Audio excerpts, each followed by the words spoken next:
Are you a fan of horror movies? Necronomicon Ex Mortis, the Book of the Dead. What about cult classics? Your move, creep. If you are, you'll love Shocking Things. Please search for us on all the major podcasting platforms.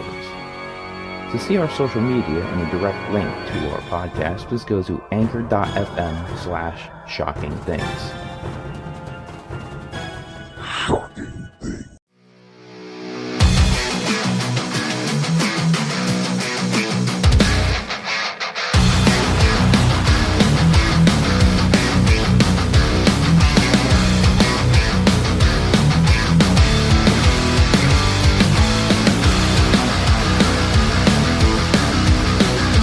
What is going on, everybody? This is the PWZ podcast. I am Rick Del Santo, and joining me, as always, on this glorious Sunday into Monday episode is Showtime, Marcel Williams. How are you, sir?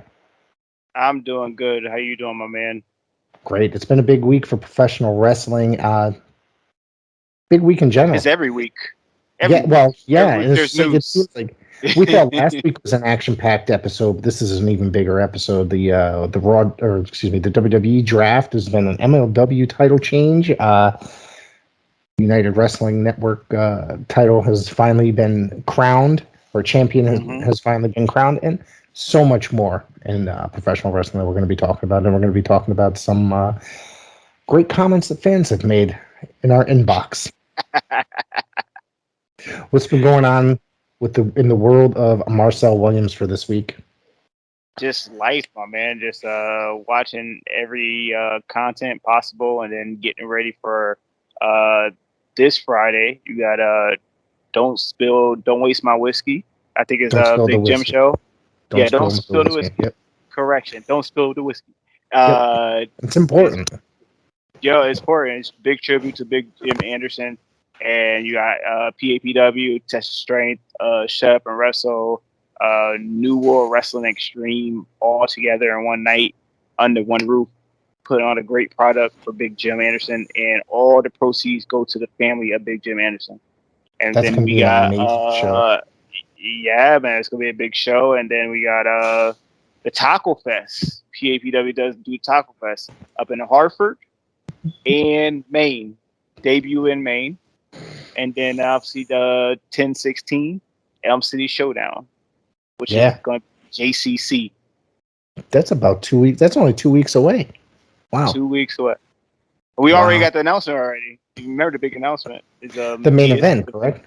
Yes. Yeah, Matthias defending against the title against Kylon King, the Intercontinental Champion.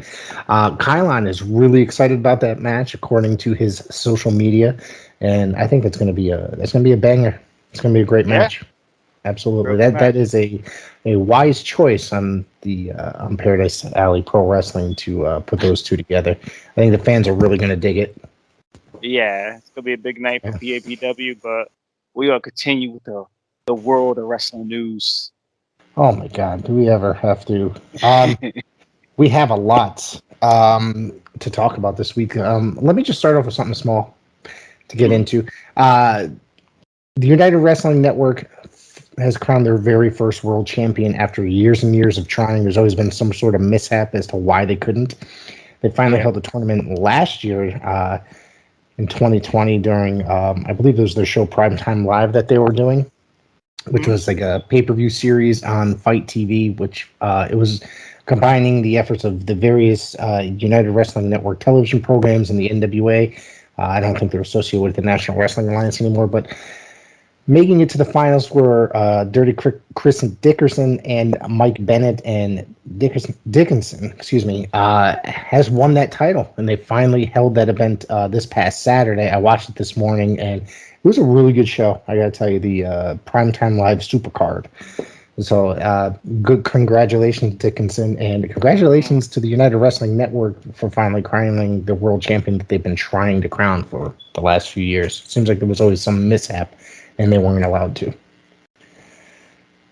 Anderson, he's been around the Northeast area, so he's very known around this area. So congratulations to him on a big title win for the United Network. Yeah.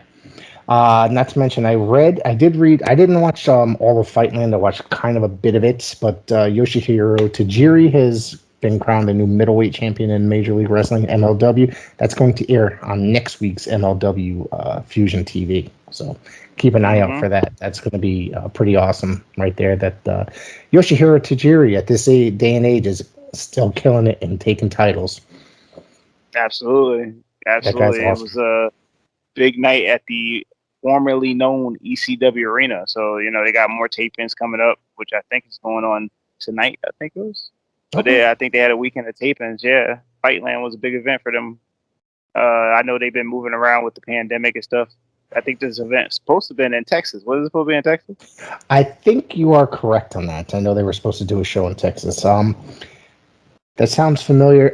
They suffered pretty heavily during the pandemic because they didn't have they stopped running shows altogether for a very long time, but they were able to continue with a lot of online content before being able to return to live shows. And then they were kind of recycling some of the shows from the earlier 2000s, which was a different product back then. It was still enjoyable. It was kind of like a post ECW style wrestling. So I have some of those DVDs. A rebrand.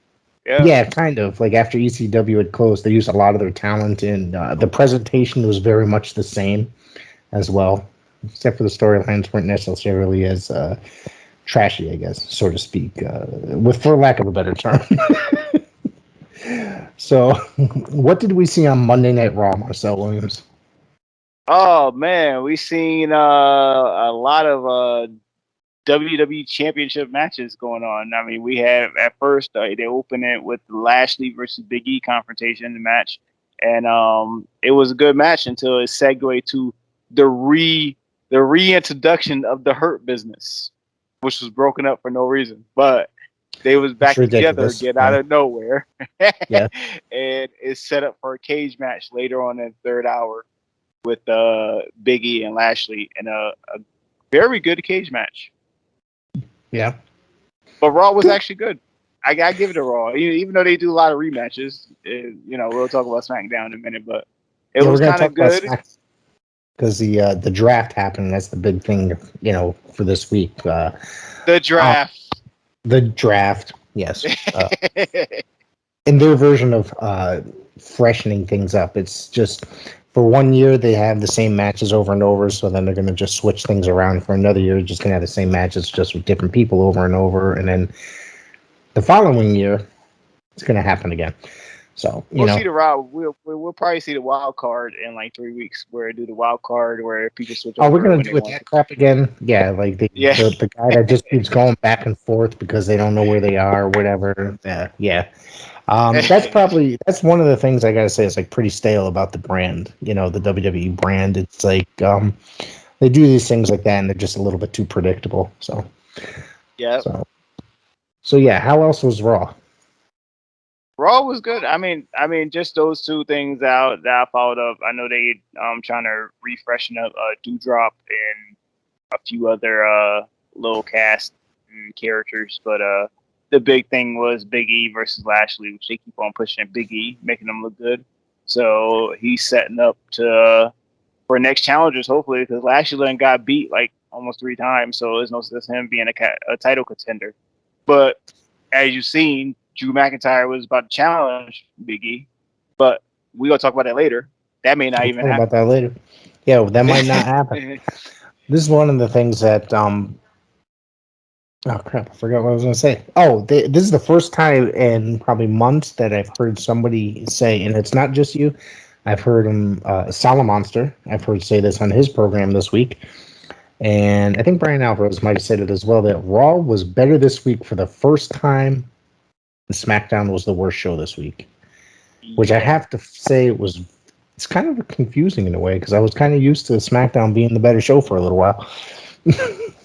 Well, once we segue to SmackDown, I'll tell you why it was bad.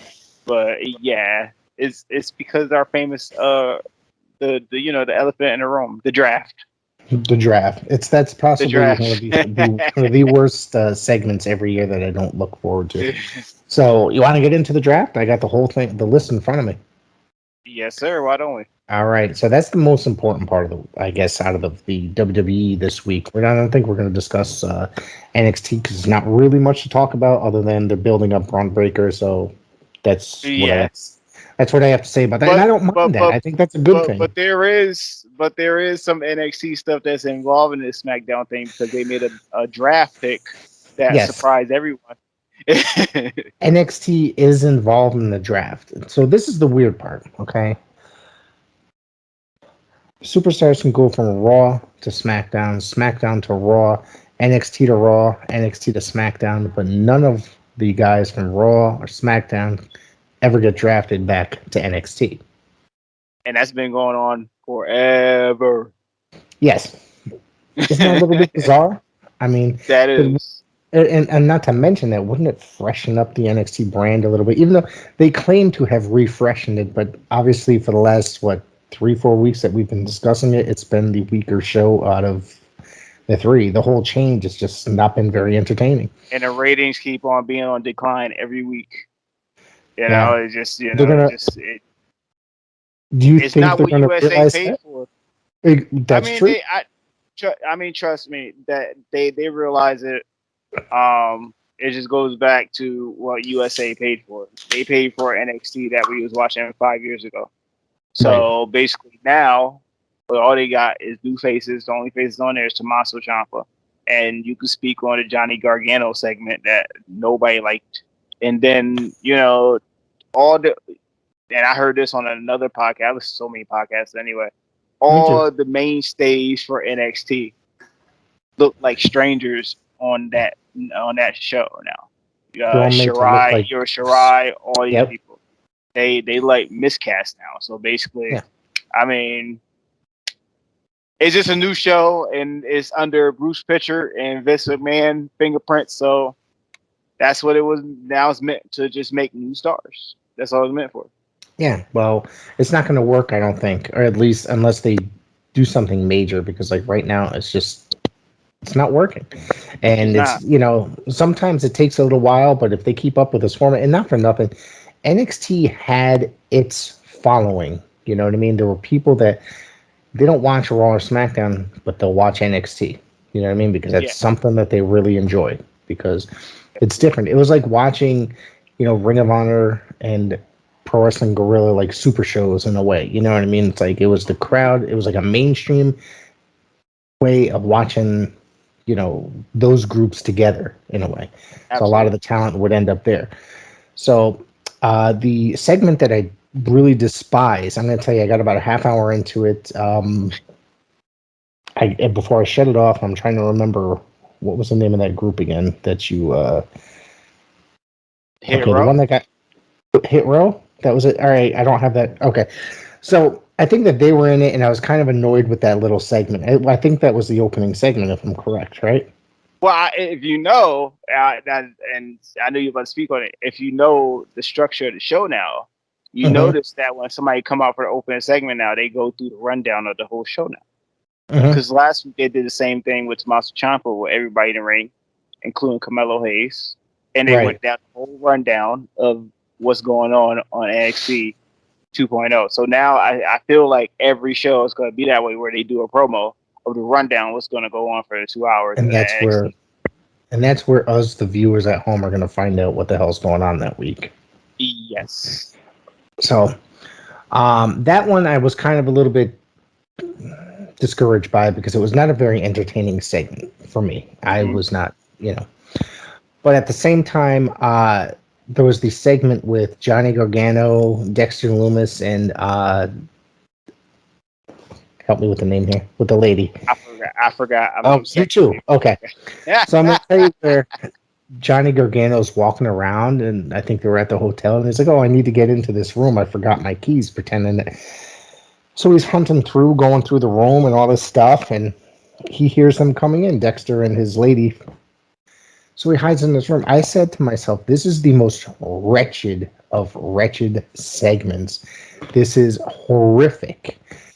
And then Johnny Gargano walks out and he notices Dexter Lumis is awake, and they both give each other a thumbs up with a goofy smile on Johnny Gargano's face. I literally just shut the shit off. I never turned it back on. I had no interest whatsoever in turning it back on. I was like, this is not the NXT that I'm used to. So that was it. That was it for you.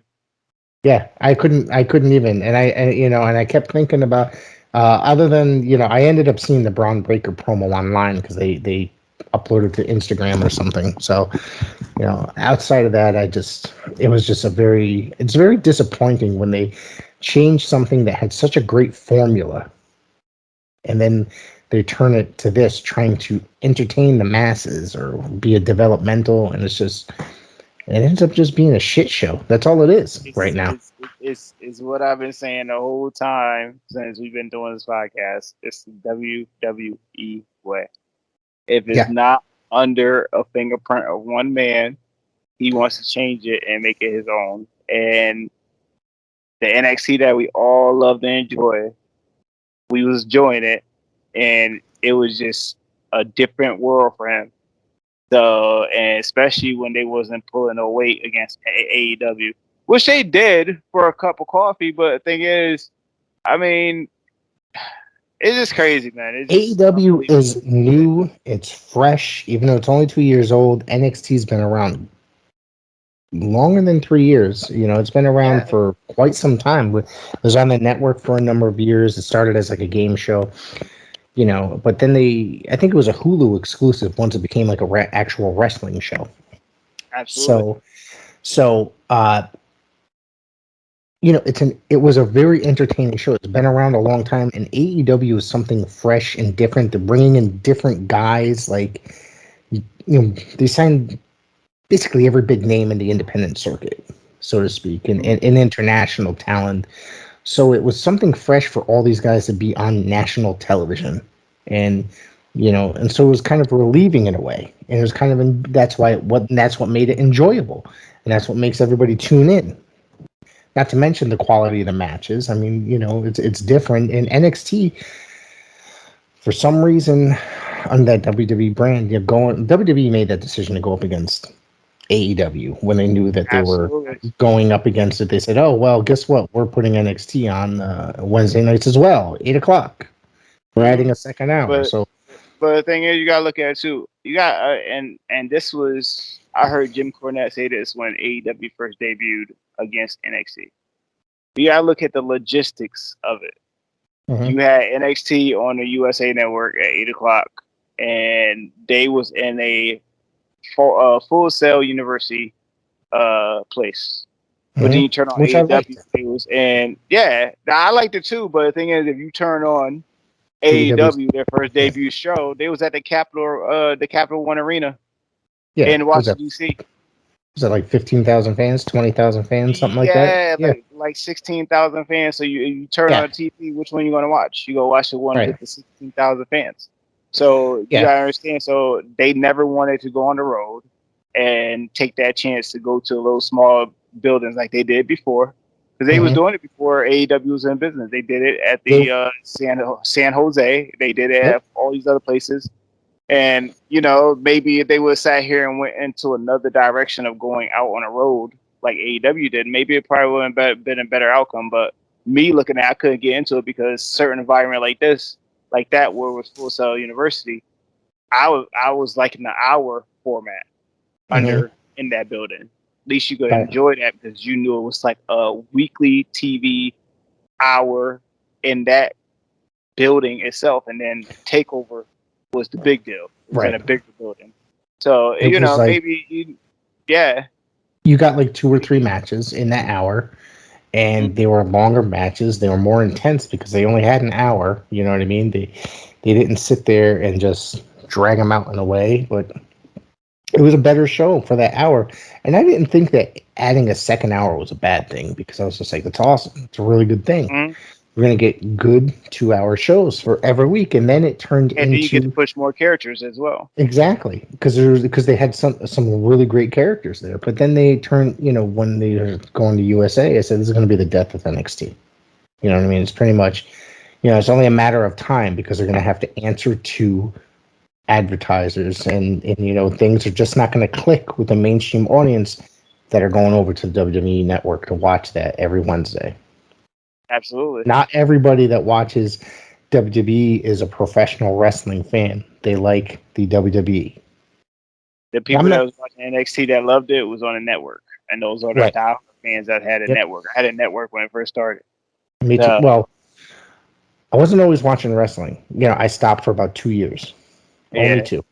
So WWE Network had launched in that meantime, but then I ended up probably subscribing like a year after. And I mean, when I opened up the network for the first time, I got to watch old World Championship Wrestling episodes, Mid-Atlantic episodes, and it was amazing for me, all stuff I grew up on. There was some stuff I thought that I know that these guys have in their archives, that why are they not digitizing them?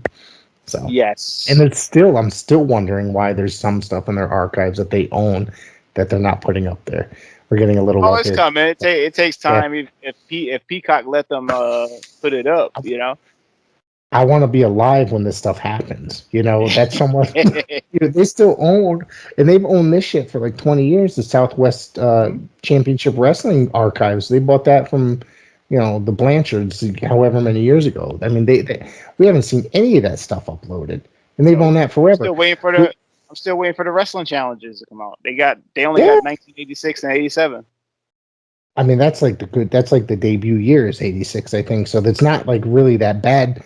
Because it's like kind of awesome on there, and you get to see Mario on there quite a bit. So that's always the best one.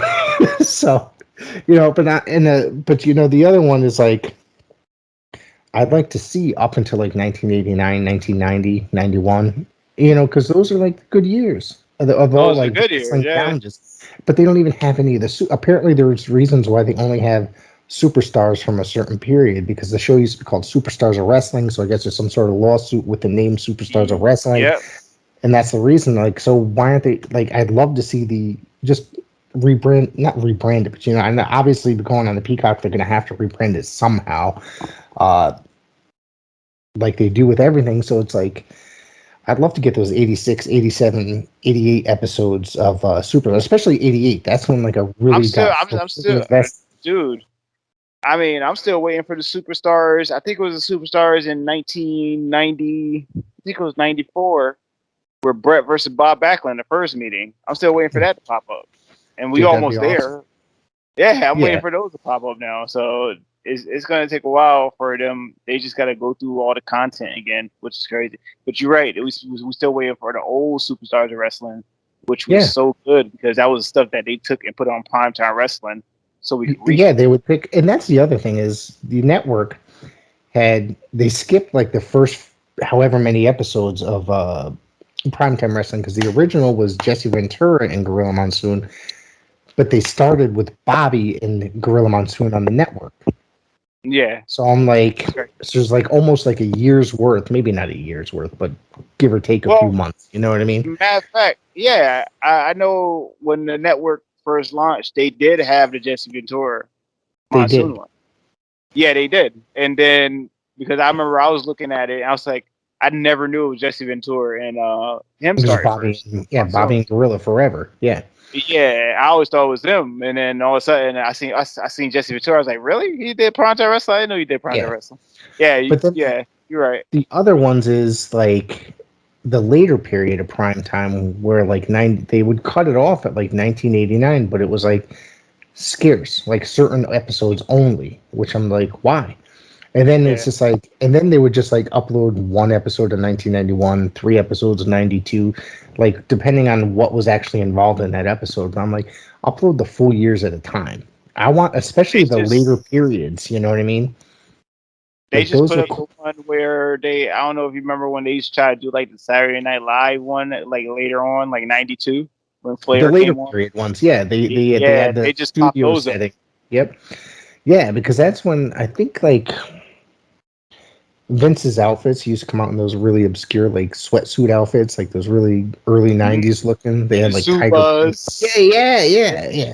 They were hilarious looking. And But they had, it was like a variety show, and then they showed like matches in between all the goofy stuff they did. I think one of the episodes had Bobby Heenan squashing grapes, like making wine with his feet. Something. Yep, I remember that one. So you remember that one? That's like one of the most famous ones, I think. So yeah, I'd really like to see the prime time. Like, especially I used to like when they would like do primetime episodes, and then they would show like some of the highlights from like superstars. They would show like a couple matches from Superstars Challenge. Then they would have like exclusive Garden secret gems. Yeah, exactly. Like just little clips, or not like full matches from like the arenas and stuff like that, which I always thought was like very cool. I like that a lot. So that was like the primetime was my favorite show back in the day. Yeah. Yep. So let's get to the draft. Kind of way off subject. I'm sure the fans like us talking about the retro stuff. We know retro. Because we definitely get back into it, but one of the things is I definitely do want to talk about the draft. So, and then the comment from the fan. So round 1, Raw. Biggie is staying with Raw, and Roman Reigns is staying with SmackDown. I think that makes the most sense right now. How do you feel about that? I mean, unless they will switch, you got to think about the color of the belts. Roman Reigns had the universal. Last year they changed them up. They just gave them away like it was candy. They would sit there like, here, you just switch. That would happen with the tag titles, because they switched the tag team titles. They're like, I think it was a Street Profits and the New Day. Xavier. Yeah. And I said, well, here, seeing that you're on SmackDown, take these belts. And I was just like, that's not how it works. That's not exactly. That's not like, there's no story, whatever. But then again, as you said earlier, that's just WWE. It's just, it needs to make sense in WWE land, apparently. So. And then you got Big E was obviously who's going to be a keeper, because he just won that championship. So now we gotta see who he's gonna run with against now, which we'll talk about in a few, because we thought he's gonna run with somebody, but now he just got drafted to SmackDown. Yeah, but he's also got a match coming up at the show in Saudi Arabia. Crown Jewel. I'm trying to remember how it's against, though, of course. But anyways, also in round 1, Bianca Belair got drafted to Raw. That was a shocker for me.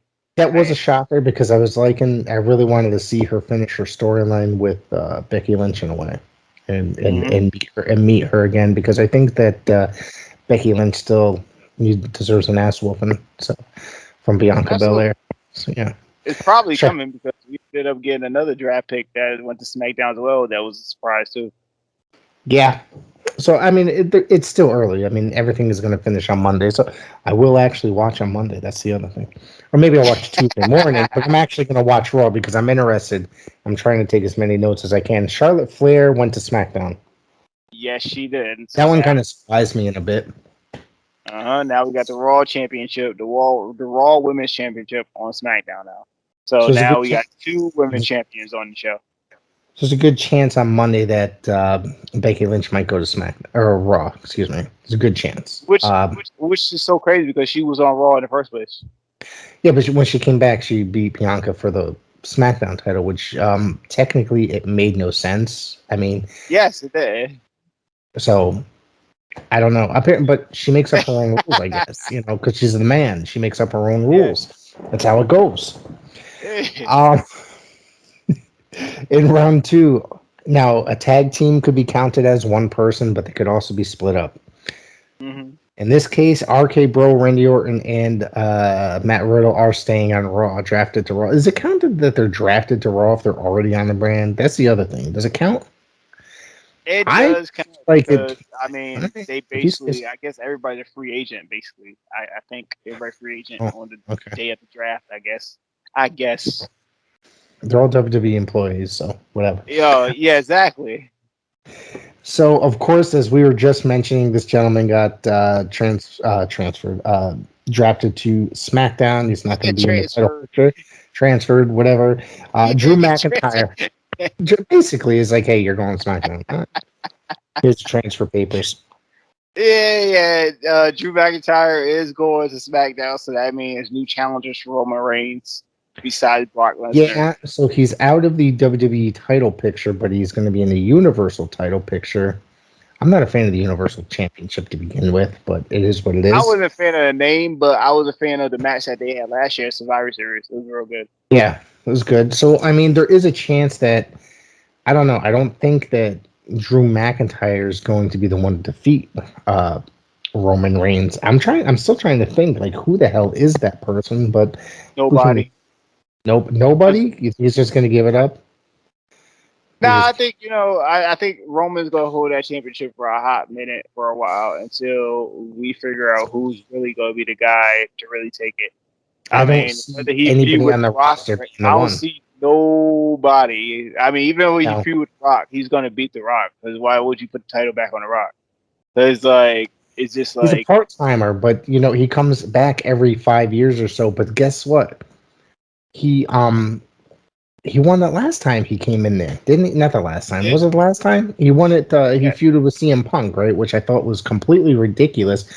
But it's one of those things where it really got WWE some attention because they were really kind of struggling at that time period. This is before the second or this current wrestling boom. So it's kind of much needed. That's when he was taking. That's when he was taking championships to like the movie premieres and stuff, just so they get publicity. Yeah. All right. So also Edge to Raw. This one really doesn't. Was it really?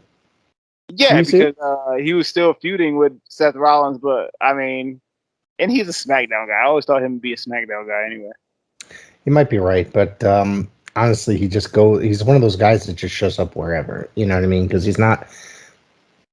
Would you consider him a full-timer?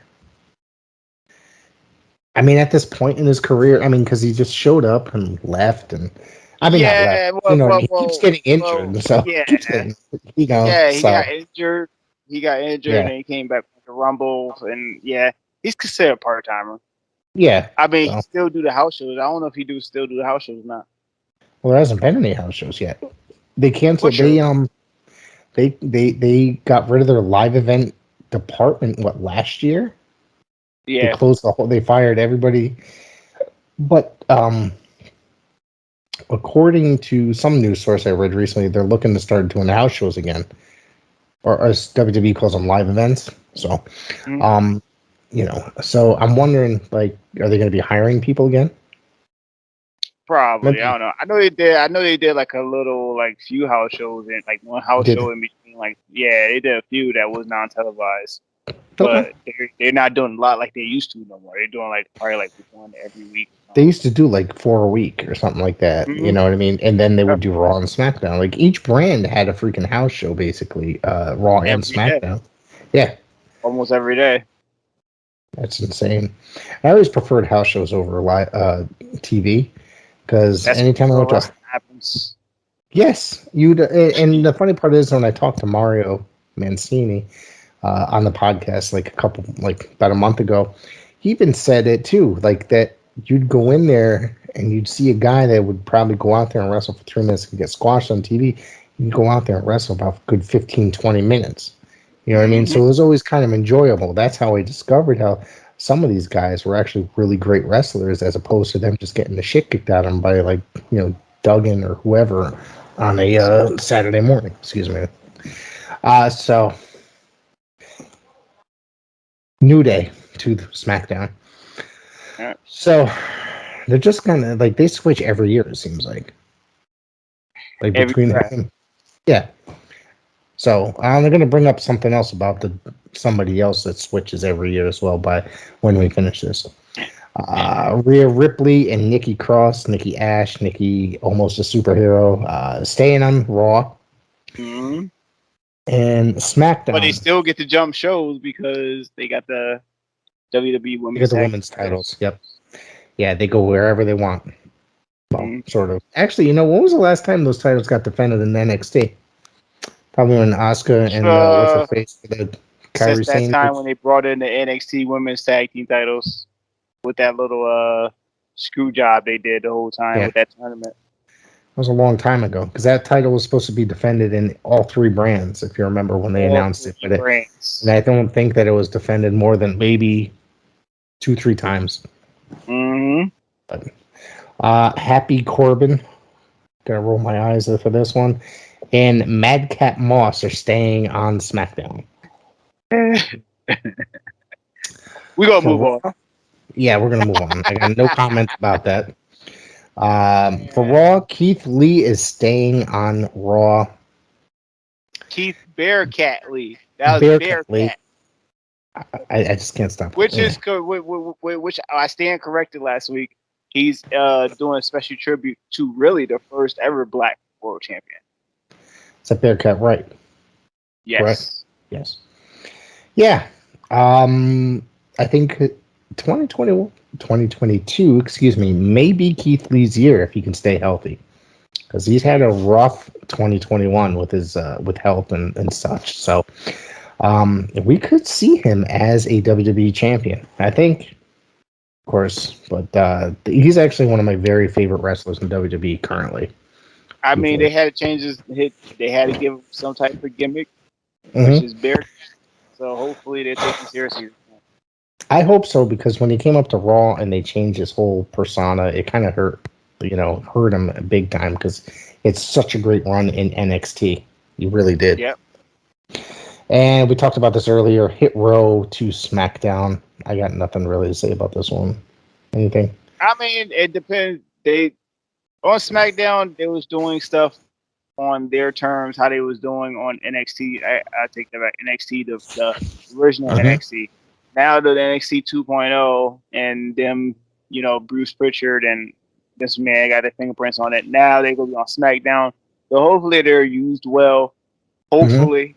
I just think in Vince McMahon mind, basically, what is Hit Row to him? Do he even know what that gimmick is about? Vince? Obviously, but do Vince really know what it's about? I don't know. I think he's just old and outdated. I mean, not old and outdated. He just doesn't understand, certain things. And that's the reason why the product suffers a lot. You know what I mean? That's a real reason why the product ends up suffering, is because he doesn't understand modern times in a way, and certain modern things these days. So Rey and Dominic Mysterio moving to Monday Night Raw. Either way, I'm not really bothered by this. Either way, it's not that I don't like Rey. Rey's probably one of the greatest luchadors of all time. It's like he's actually gone above the luchador status. He's just one of them, probably, if that makes sense. But he's gone above that as to being like a really big mainstream star on top of it. Future Hall of Famer. Yeah, absolutely. I mean, there's no doubt about it. I think he's first ballot Hall of Famer. Like, there's no doubt that as soon as his name gets brought up. This whole thing with Dominic, I don't really care. Like, either way, I'm not saying that, he's just kind of there these days. You know what I mean? It's just he's there to help his son get in the door, push him, put him over in a way, and still stay on the way. But not to say it, I'm saying like he's made, or it's one of those deals that he probably made with when he resigned. Take care of his son and certain advertisements that's under him. And I'm not saying his son does have potential. He's just very green at this point.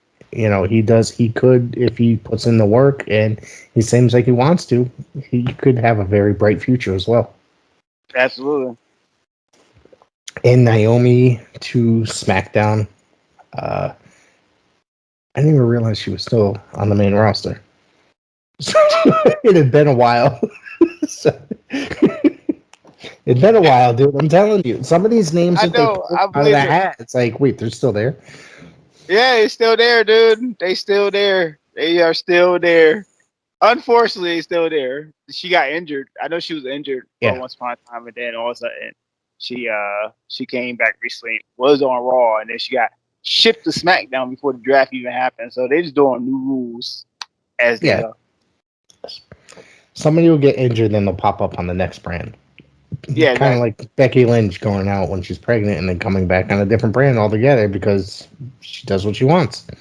Yeah. This one, a return to Monday Night Raw. Austin Theory got drafted too. Yes.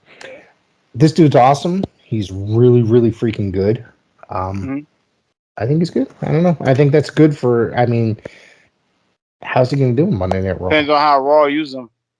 Raw Raw is Raw. So, they're using Damian Priest well. So I give them that. But, it just. Yeah, but Damian Priest is not he's a big dude, even you know what I mean. But he's also a big dude that can move. You know what I mean? Absolutely. Like that dude could work.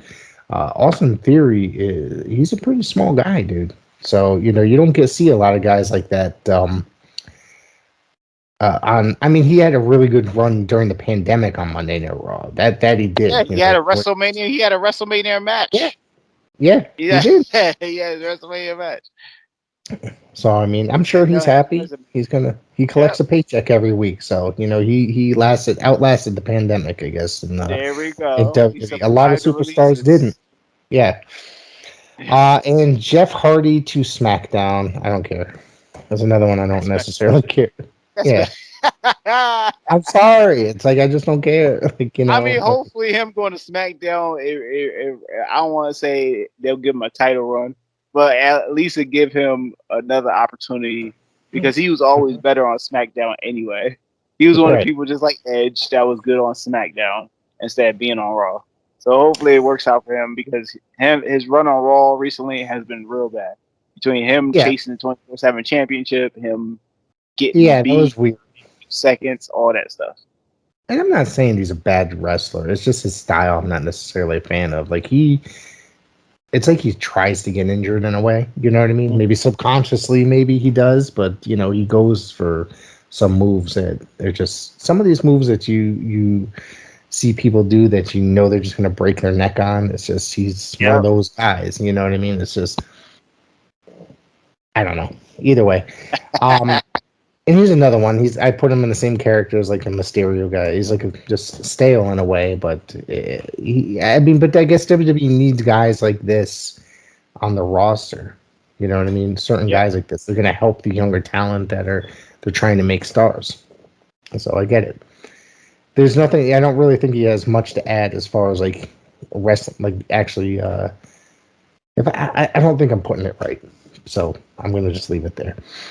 I don't think he has much to add as far as putting on like a 5-star match. Basically. Yeah, absolutely. So you know what I mean? He's gonna go there, he's gonna help people get over. So that's pretty much it. That's the part 1, night 1 of the draft. Night 2 will be tonight, we should say, Monday. On Monday Night Raw. The second half of the draft. And then, SmackDown had a few golden nuggets in it. It was Sasha Banks versus Bianca Belair for the WrestleMania rematch. Yeah, it was a real solid match. Yeah, and then continuation of Roman Reigns and the Brock Lesnar saga with Roman Reigns sending Paul Heyman to Raw to make sure that the Usos stay on SmackDown, and if not, they want him to leave him dead at Raw. Brock also stated that he will go wherever he wants, whenever he wants. So we could see him on Raw or SmackDown. Yes, exactly. So that'll be fun. So if he shows up and he wrestles Big E on a Monday night, who else really would? I don't see him. I don't ever see him not in a title picture. You know what I mean? I don't really see him doing much outside of title. It's been a while at least, but So I just see him going in, taking titles, and then walking out. You don't really get a chance to see him wrestle anybody that's not a title is not involved that often. Exactly. Him and Lashley would probably be a great match, though. I think it would be a really good match. I would enjoy it. I'd like to see that. Now that you put that in my head. But he can go to Raw or SmackDown. He can do whatever the hell he wants, he says. So, whatever. Lesnar. He's Brock Lesnar. He does what he wants. I love Brock. I really do. It's funny because he could talk. Yeah.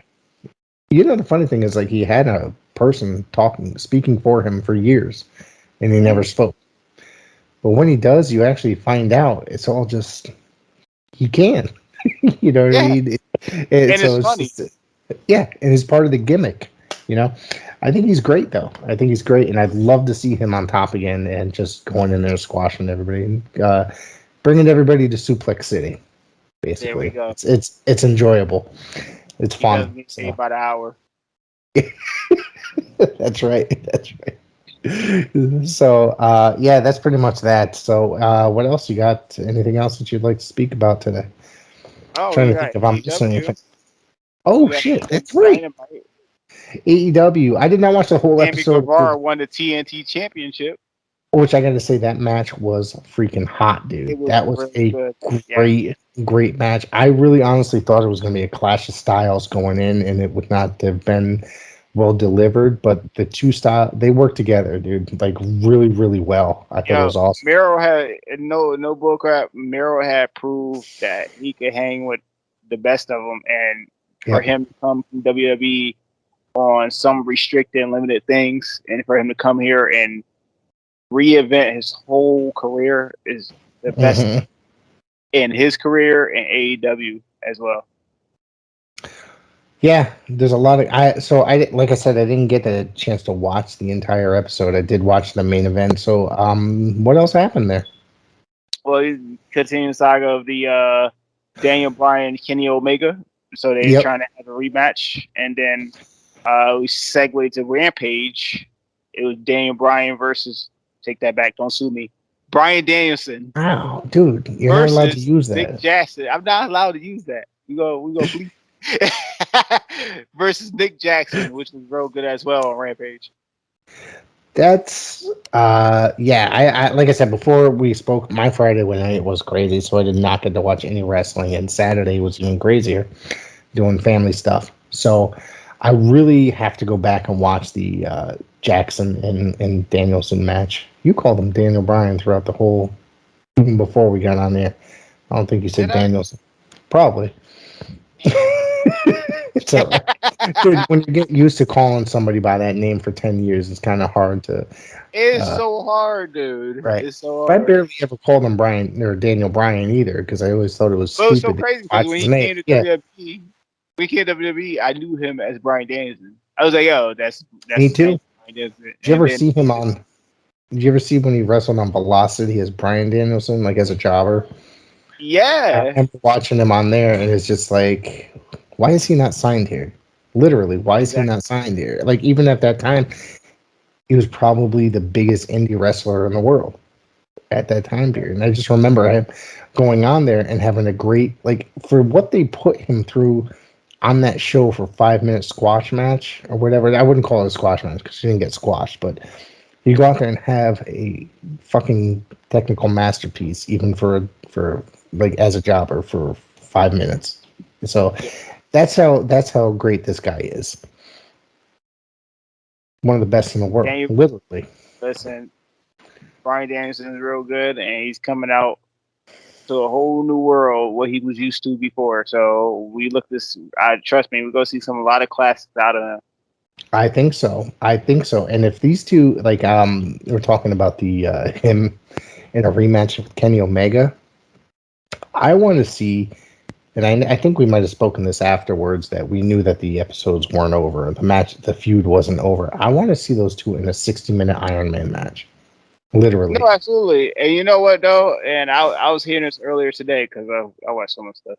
So basically, Bryan Danielson is the Okada in the domestics to Kenny Omega now. So you might as well just get ready for the classics that we're gonna enjoy. So we always wanted Okada versus Omega all this time, but now we're about to get it with Bryan Danielson versus Omega. Wow, that's a great analogy. Wow, that's. Yeah. I never thought about saying that, dude. That's a guy I'd love to see. I mean, I've seen him here in the United States when New Japan came to the United States. You know, like in the G1 was in Texas, I think it was at one point. Was that? Yep. I want to see him come to AEW, Okada. I'd love to see him come in and wrestle at least a couple matches. You know what I mean? And they've been bringing in everybody in. Okada at one time, and he probably still is their freaking biggest star, right? At one time. So. Yeah. And I remember seeing him, and I seen Okada versus Sling Blade and Switchblade. Switchblade, Jay White. Yep. Yeah. What I'm doing? I know the guy name. I like his work, and I forget his name just that quick. Anyway, I seen them live at the MSG show for ROH. Oh, really? And it was real good. Classic that night. And I I couldn't look get forward to tickets seeing to both that. of them, Jay White and Okada. They need to come to AEW. Jay White, absolutely 100%. I think Jay White needs to come to the U.S.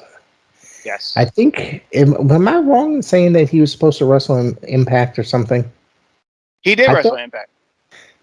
somewhat recently, right? Yeah, Was yes, that he did. okay? So all right, so I know I'm not going crazy. And he But made a I'd like, cameo. He made a cameo at Daily Space too for AEW. It wasn't under AEW. It right. was actually pay-per-view Impact. Yep. Okay, so I'm not going crazy. You're right. I remember that too. No, I I have a Jay White shirt sitting upstairs. I have yet to wear. I've had it for about 6 months, and I haven't pulled it out of my bag. Every time I wear it, it's one of those things like, you're wearing that today? That's scary. You're going to be around kids. So it's got a nice deformed skull on it and stuff. So, anyways, yeah, I'd like to see Jay White come to AEW as well. I think that'd be good, especially with I like them coming in and bringing in Japanese guys or guys, not Japanese guys, but guys that are popular in New Japan Pro Wrestling, because it's just it adds something extra, man. It's just, and it's adding those dream match segments to those shows.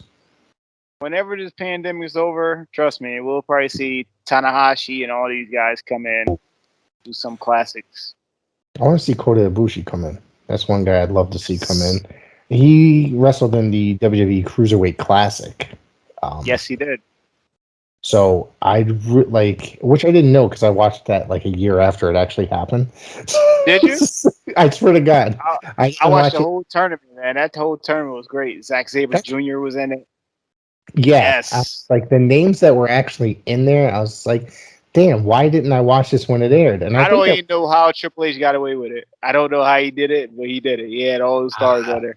All these different stars from different companies. And he did the same thing with the Mae Young Classic as well. You know what I mean? With all those the stars coming in. It's amazing, whatever he did. But I think that he's really a guy that he really cares about professional wrestling. You know what I mean? Yes. It's like his father-in-law cares about the sports entertainment factor and how much money he's going to get. I think Triple H cares about good wrestling.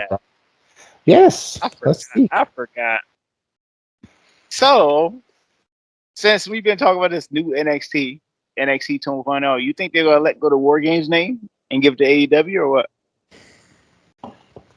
That is an excellent question. I have no clue. Because, and if I remember correctly, it was last week me and you were speaking about stuff. And you said most likely they're not going to be doing any big shows or pay-per-views. Which means most likely they're not going to be having any television specials that are supposed to be built up the same way that pay-per-view quality television specials. Every year they do the Halloween Havoc or the War Games or whatever on live free TV. American Bash. Yeah. Yes.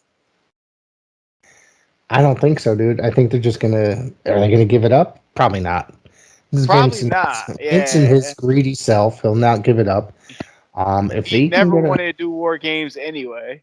He had the whole library the whole time, and he never wanted to use War Games as a match ever. It was he WWE, used the Elimination Chamber as the bootleg of War Games. Yeah, the bootleg version. Yeah, I mean that was but I mean, he doesn't want to do it because it was invented by Dusty, and it became a staple in the NWA and WCW, which was his meanest competition. And if anybody knows anything, Vince is petty as fuck. So, and he holds a grudge. And some of these guys would not be in the Hall of Fame though either, if he was, because he's very, very petty. It seems, but it's Vince. Listen, Bruno Sammartino, all these guys are in there because of Triple H. Well, you're right. That's exactly it. I was going to say the Ultimate Warrior, all of them. If it wasn't for his son-in-law brokering these deals, listen, he was important. I understand you hate the guy because he held you up for $10,000 or $100,000, Jeff Jarrett. That he held out from him, which we found out. Yes, that was money that was owed to him. That's it. So, I mean, Jeff what Jarrett, happened? same way. He said he said his story. He did it because there was money owed to him that he knew that he would not get if he left. Yeah. which I don't blame him for. You know, it's money that I was don't owed. blame both of them for doing that. That's what we would do at our regular jobs. If we feel like money's gonna get held up from us, we gonna sit here and be like, listen, we're not doing anything until we get a retro check. Nobody is stupid. And his contract was actually up already. His contract was expired. He was just making an appearance on a pay-per-view to drop the title like a day after his, or a couple days after his license or his thing expired, because he was signing with WCW because they had offered him more money. Yeah. So you are right. He is petty, and he's a petty guy. Petty. And it's just certain things he make it like he's a good guy. He makes it sometimes like he's the bad guy, like he's the good guy. I take it back. Good guy that then got robbed by a certain superstar. Right. So Hunter's the one that brokers all those deals. Anybody that comes into the Hall of Fame that you see that is notorious for feuding and talking shit about Vince, it's Hunter that gets them all in. Yes. Bruno of all people. That's it right there. Bruno never wanted to be in the Hall of Fame. He always rejected. He refused for decades, for probably 2 decades. And it was like, it was one of the, and what kind of Hall of Fame do you have in WWE if your biggest star of your earliest days was not in there? Okay. Exactly. The biggest draw, the guy that sold out Madison Square Garden more than anybody was not in the guy, you know, and Bruno Sammartino was a legend. So he deserved to be in that Hall of Fame. He should have been in that Hall. He should have been in the first class of the Hall of Fame, to be honest with you. So that's that. That's that. So anything else we got going on? Nah, nothing else going on. We just got another week of wrestling to cover next week. And yeah, we're going to be talking about the draft, the continuation of the draft, whatever the hell else happens on AEW, and maybe get into NXT. Yeah, maybe NXT, but then we got Sami Guevara defending TNT Championship against Bobby Fish. Oh, fresh from NXT. Okay, which brings me to Mark's Speak. There goes the segue. There you go. That was perfect segue. So I got a message shortly after all that happened. You know, Bobby Fish laid out a tweet, later in the evening after Sami Guevara. Mm-hmm. Dude, I give zero fucks about AEW right now. They signed Bobby Fish's old ass. Now, mind you, I looked up Bobby Fish is only 44 years old. A lot of these wrestlers are in their prime around that age. Okay? And they never signed him. And they never signed him. He's coming in for a one-off deal. What happened to pushing the young guys? Fuck that company. At least MLW has better wrestlers. They don't give a billionaire... Hold on. They don't have a billionaire running it, but it's about how many guys you could sign. It's about putting on a good show. Dynamite has one good match, and it was a woman's match. End. So, Mr. Person, you're an idiot. Bobby Fish is coming on, and I gotta be honest with you. Bobby Fish, first off, he's a New England guy, and he is a great New England talent over here that we've witnessed for many, many years growing up. So congratulations, Bobby Fish, for making it to NXT and working your ass off for a few years there. And now you signed with MLW. You signed with MLW, actually, I believe, correct? Was that the rumor? I didn't hear nothing about that, but I know he's supposed to be making an appearance. Supposed to be making some appearances in MLW, but he's also supposed to be making an appearance in AEW. I thought he signed with MLW, and then he's making an appearance in AEW to face Sami Guevara, which I'm going to tell you that's not going to be some old ass person moving around that ring. That is going to be a fantastic match. I'm calling it right now. And what's your comments? What do you think? It's just always these guys that sit here and trash AEW or trash whatever company that they want to trash. All I have to say is, as a fan, just enjoy the wrestling business. It's really hot right now. Doesn't matter what promotion it is. Just love it for what it is. It's professional wrestling. That's all I have to say. No, and you're 100% correct. I mean, it's fun to say things that we don't enjoy about professional wrestling. We don't, and we don't continuously watch WWE or say that it's fantastic. Neither of us do. WWE has its moments. It I've does. been watching WWE's for years and years upon years. I have stopped a few times for a few months and came back and watched bullet points here and there. But I still watch the product because I grew up on the product. I like the product. Now, AEW is, to me, a very good company that was just like WCW, but they're doing the right things to build on that 2 year, their 2 year reign that they've been going on, and they continue to grow. Their anniversary show is this Wednesday. So basically, the growth just keep on coming, and it's good for the business. It doesn't matter if you don't like the product. I understand that. I respect it. But for you to sit there and keep on saying, "Oh, well, they're gonna be dead in 2 days," or they're running out of business, or WWE's gonna be running out of business. WWE ain't going out of business ever. They got multi-million deals, TV deals, overseas deals, all type of deals possible. They ain't going nowhere. They in public stock. Yes. Same way AEW, they ain't going nowhere. They got new contracts with. They gave them another show on a Friday. Yeah. And come on. and not to mention, one of their top executives has their own freaking reality show, and Exactly. and it's not to mention that there's probably more than likely going to be another show added at some point. You know what I mean? There's also rumors in another 2-hour program. This is a company that has, and it has grown in the 3 or 4 years in its existence.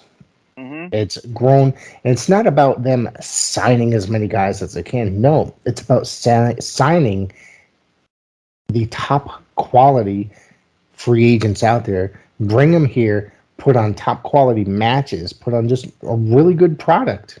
I'd love to see Bobby Fish and Sammy Guevara. Sammy Guevara is in his early 20s. So what? Bobby Fish got a few years on him. It's going to be a good fucking match. That's it. And they building all their young stars, just like MJF had the promo this Wednesday. They got the 4 pillars. It's Jungle Boy, him, Sammy Guevara, and I forgot who the 4th one was. See, I lost my mind. I forgot who the 4th one is. But the 4 pillars of the future of AEW. So those are the future, and they're not forgetting about it. One guy that I think has kind of not been seen as much as Joey Janella. It seems like he's gone downhill to the AEW Dark for the majority, or Dark Elevation, and feuding with Sonny Kiss on there. Oh God. Anyways, it's a storyline I don't care about, but I like Joey Janela. I think he's a really good talent. He does some crazy things sometimes. I don't necessarily, I'm not a deathmatch guy or anything, but he's been into that stuff before. But I think he's actually a really good wrestler. He could really do some really good matches. Put on some really good matches. So, but they only use him as like kind of like a mid card guy, or stuff like that. But that's okay. But you can't push everybody. You can't push everybody. You can't. But then you gotta understand too. I hate to say it. When they first started this company, they was signing anyone and everyone. And certain times you gotta understand, certain millionaires have buyer's remorse. I hate to say it. No, man. I mean, there's certain guys that they've let go because that probably same reason. You know what I mean? Certain guys have gotten themselves in trouble in the public. Jimmy Havoc or whatever his name was. So shit happens, man. You can't win every time. Sure can't. Nope. All right, well, we're going to hit the road. So don't forget to check us out. By the way, I want to mention to everybody, I ordered a shit ton of buttons. I'm having buttons made. Pins, whatever you call them. If anybody wants one, you can go ahead and email me. Email will be in the description. I'm going to give some to Marcel as well.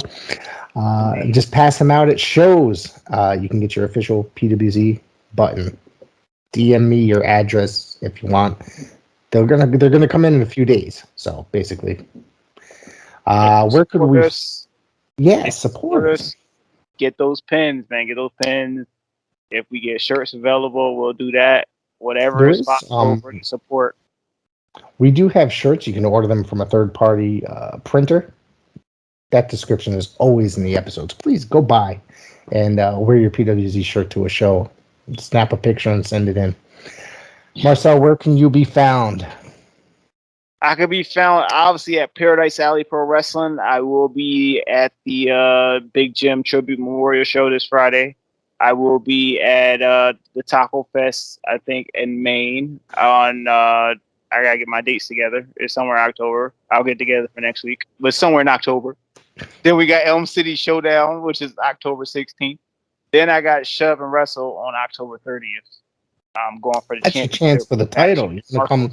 Yeah. So if you come with the title, you're gonna come on air with the title.